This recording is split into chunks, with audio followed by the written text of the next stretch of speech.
नमस्कार, आप देख रहे हैं कैपिटल टीवी का खास शो महाराष्ट्र फाइल्स। आपके साथ मैं हूं परवीन शेख। हम लेकर हाजिर हुए हैं महाराष्ट्र की 5 बड़ी खबरें जिनका आपसे है सरोकार। आपको बताएंगे कैसे महाराष्ट्र में बीजेपी ने उड़ाई विपक्ष की नींद, राहुल की ही रणनीति से होगा कांग्रेस पर वार, उद्धव ठाकरे का होगा बराबर हिसाब, महाराष्ट्र में बीजेपी की यात्रा से मुश्किल में एमवीए गठबंधन, तो कैसे कौन किसको दे रहा है चुनौती, कौन किसकी बढ़ा रहा है टेंशन, साथ ही आपको इन सभी खबरों से कराएंगे रूबरू। लेकिन तमाम बड़ी खबरों में आगे बढ़ने से पहले एक नजर डालते हैं महाराष्ट्र की टॉप हेडलाइंस पर। वोट लव और लैंड जिहाद पर अमित शाह ने बनाई खास रणनीति, विधानसभा चुनाव में हिंदुत्व के मुद्दे पर उद्धव ठाकरे पर होगा सीधा वार। विधानसभा चुनाव से पहले महाराष्ट्र में बीजेपी का बड़ा ऐलान, राज्य में जल्द शुरू करेगी जनसंवाद यात्रा, बीजेपी की यात्रा से विपक्ष की उड़ी नींद। महाराष्ट्र के डिप्टी सीएम अजीत पवार गुस्से से हुए लाल, बोले दिल्ली में अमित शाह से मुलाकात की बात सच साबित हुई तो छोड़ दूंगा राजनीति। लोकसभा चुनाव के बाद विधानसभा चुनाव से महाराष्ट्र का सियासी पारा गरमाया, तीसरा मोर्चा बनाने की तैयारी में किसान नेता, एमवीए के वोट बैंक में होगी सेंधमारी। मिशन महाराष्ट्र विधानसभा चुनाव पर कांग्रेस पार्टी की स्क्रीनिंग कमेटी तैयार, मधुसूदन मिस्त्री को बनाया गया चेयरमैन। महाराष्ट्र की खबरों में सबसे पहले बात अमित शाह की खास रणनीति की। इस बार महाराष्ट्र को लेकर शाह ने अपनी कमर कस ली है। डिप्टी सीएम देवेंद्र फडणवीस के साथ साथ शाह भी मैदान में उतर चुके हैं, जिससे विपक्षी गठबंधन की नींद उड़ चुकी है। 2024 लोकसभा चुनाव में मुस्लिम वोटों के ध्रुवीकरण की वजह से बीजेपी को महाराष्ट्र में काफी नुकसान उठाना पड़ा था, इसलिए वोट जिहाद के खिलाफ पूरे राज्य में जागरण अभियान चलाया जाएगा। जरूरत पड़ने पर विधानसभा चुनाव के प्रचार के दौरान हिंदू मोर्चे का भी आयोजन किया जाएगा। आपको बता दें कि हाल ही में महाराष्ट्र बीजेपी और राज्य के संघ पदाधिकारियों के बीच बैठक में भी इस मुद्दे पर चर्चा की गई थी। ऐसे में माना जा रहा है कि बीजेपी 2024 के विधानसभा चुनाव में हिंदुत्व का मुद्दा उठाकर वोटों के ध्रुवीकरण की जुगत लगाएगी। 48 लोकसभा सीटों वाले महाराष्ट्र में 2024 के आम चुनावों में बीजेपी को सिर्फ 9 सीटें ही मिली हैं। 2019 में बीजेपी को 25 सीटें मिली थी।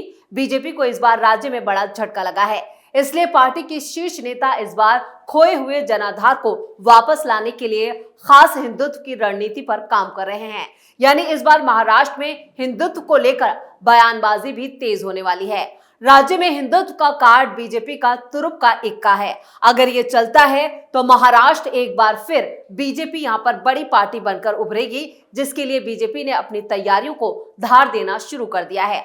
तो दूसरी तरफ महाराष्ट्र विधानसभा चुनाव को लेकर बाकी दलों ने भी अपनी तैयारियां शुरू कर दी हैं।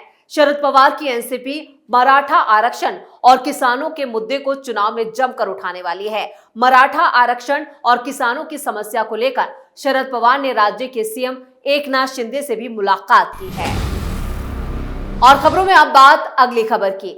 महाराष्ट्र में हिंदुत्व के मुद्दे के साथ साथ बीजेपी यात्रा निकालने की रणनीति भी बना चुकी है। बीजेपी जनसंवाद यात्रा निकालेगी। राज्य के कुल 750 जगहों पर पार्टी सम्मेलन करेगी और पार्टी के नेता इस यात्रा के जरिए विपक्ष के फैलाए गए फेक नैरेटिव को एक्सपोज करने का काम करेंगे। बीजेपी की यात्रा 9 अगस्त से शुरू होगी, जो 11 अगस्त तक चलेगी। खुद पार्टी के प्रदेश अध्यक्ष चंद्रशेखर बावनकुले ने इसकी घोषणा की है। जनसंवाद यात्रा के जरिए भारतीय जनता पार्टी का पूरा जोर महाराष्ट्र के विदर्भ में होगा। इस बार भारतीय जनता पार्टी का लोकसभा चुनाव में जो प्रदर्शन था वो काफी निराशाजनक रहा है। कांग्रेस ने विदर्भ में शानदार वापसी की है, तो भारतीय जनता पार्टी ने नागपुर की सीट छोड़कर सभी सीटें विदर्भ में वो हारी है। यही वजह है कि जनसंवाद यात्रा के जरिए बीजेपी विदर्भ में ज्यादा जोर लगा रही है। पार्टी के प्रमुख नेता देवेंद्र फडणवीस अमरावती जिले में संवाद यात्रा में शिरकत करेंगे। पार्टी के प्रदेश अध्यक्ष बावनकुले वर्धा और भंडारा में हिस्सा लेंगे। अब ये यात्रा कैसे विपक्ष को ठिकाने लगाती है, वो तो चुनाव के नतीजे तय करेंगे। वैसे इस यात्रा से विपक्ष के होश उड़ चुके हैं। होश तो अजीत पवार ने भी विपक्ष के उड़ा दिए हैं। विधानसभा चुनाव से पहले सियासी गहमागहमी तेज हो चुकी है। राज्य के डिप्टी सीएम और एनसीपी प्रमुख अजीत पवार ने पहचान बदलकर दिल्ली जाने के आरोपों पर तगड़ा जवाब दिया है। उन्होंने 2 अगस्त को दावा करते हुए कहा कि केंद्रीय गृह मंत्री अमित शाह से मिलने के लिए भेष बदलकर दिल्ली जाने की खबरें सच हुई तो वो राजनीति छोड़ देंगे।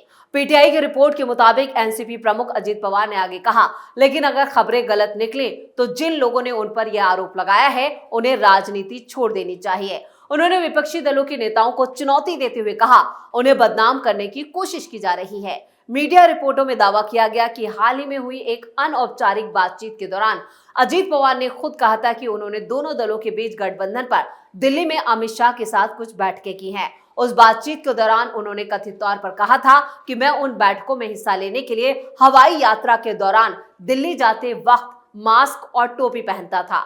हवाई यात्रा के लिए मैंने अपना नाम भी बदल लिया था। उन्हीं बयानों पर वार करते हुए अजीत पवार ने उद्धव ठाकरे और शरद पवार पर निशाना साधा। अजीत पवार ने आगे कहा कि वो कुछ भी छिपाकर राजनीति नहीं करते। मैं लोकतंत्र में एक कार्यकर्ता की तरह काम करता हूं। मुझे कुछ भी छिपाकर राजनीति करने की आदत नहीं है। हालांकि विरोधियों ने हमें फर्जी कहानियों और झूठी खबरों से बदनाम किया है। तो खबरों में अब बात तीसरे मोर्चे की।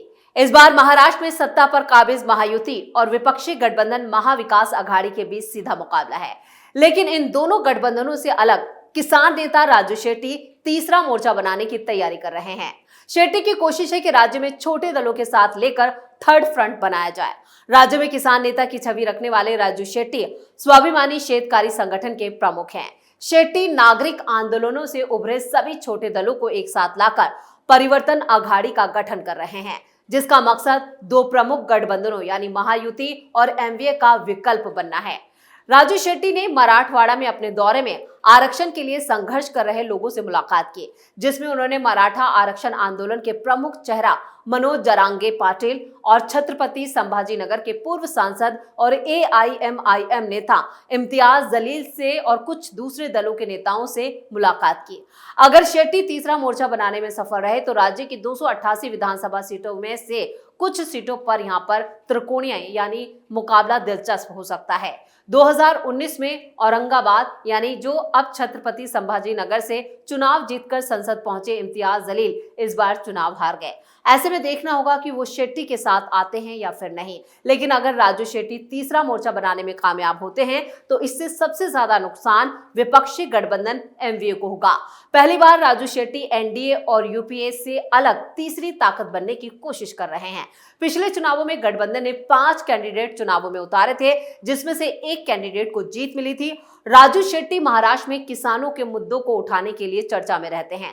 राजनीतिक हलकों में उनकी थर्ड फ्रंट की कवायद को प्रेशर पॉलिटिक्स का भी हिस्सा माना जा रहा है। महाराष्ट्र फाइल्स के आखिर में बात कांग्रेस की स्क्रीनिंग कमेटी की। कांग्रेस के शीर्ष नेतृत्व ने महाराष्ट्र सहित 4 राज्यों में आगामी विधानसभा चुनाव के लिए स्क्रीनिंग कमेटी का गठन किया है। महाराष्ट्र के लिए बनाई 4 सदस्यों वाली स्क्रीनिंग कमेटी के वरिष्ठ नेता मधुसूदन मिस्त्री को चेयरमैन बनाया गया है, जबकि सप्तगिरी, शंकर उलाका, मंसूर अली खान और श्री वेल्ला प्रसाद उनके सहयोगी होंगे।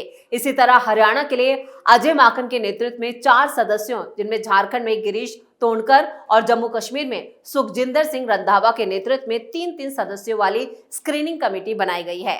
कांग्रेस की स्क्रीनिंग कमेटी हर सीट के लिए कुछ संभावित उम्मीदवारों के नाम केंद्रीय चुनाव समिति को भेजती है, जहां उम्मीदवारों के नाम पर आखिरी मोहर लगती है। महाराष्ट्र, हरियाणा, झारखंड में इस साल के आखिर में विधानसभा चुनाव हैं। जम्मू कश्मीर में भी इस साल विधानसभा चुनाव कराए जाने हैं। और हाल ही में कांग्रेस संसदीय दल की बैठक में भी सोनिया गांधी ने पार्टी के नेताओं में जोश भरते हुए कहा था कि देश में माहौल पार्टी के पक्ष में है, लेकिन अति आत्मविश्वास और आत्म संतुष्टि नहीं होनी चाहिए और एकजुट होकर काम करना है। और इस दौरान उन्होंने महाराष्ट्र, हरियाणा, झारखंड में होने वाले विधानसभा चुनाव और जम्मू कश्मीर में भी विधानसभा चुनाव की संभावनाओं के मद्देनजर पार्टी नेताओं में जोश भरने की कोशिश की थी। लेकिन कांग्रेस का ये जोश कितना काम आएगा ये तो चुनाव के नतीजे तय करेंगे। लेकिन फिलहाल कांग्रेस के अंदर जो गुटबाजी और अंदरूनी कला है वो फिलहाल यहाँ पर भारी पड़ती हुई नजर आ रही है। महाराष्ट्र फाइल्स में फिलहाल के लिए इतना ही। आपको हमारे इस वीडियो की खबरें कैसी लगी कमेंट करके अपनी राय जरूर दें। वीडियो को लाइक करें, शेयर करें और कैपिटल टीवी को सब्सक्राइब जरूर करें। नमस्कार।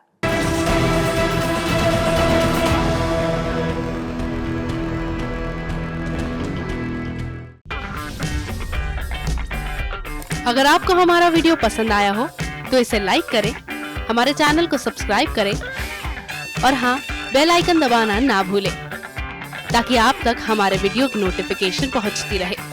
आप अपना सुझाव हमें कमेंट बॉक्स में दे सकते हैं। हमारे साथ जुड़ने के लिए शुक्रिया।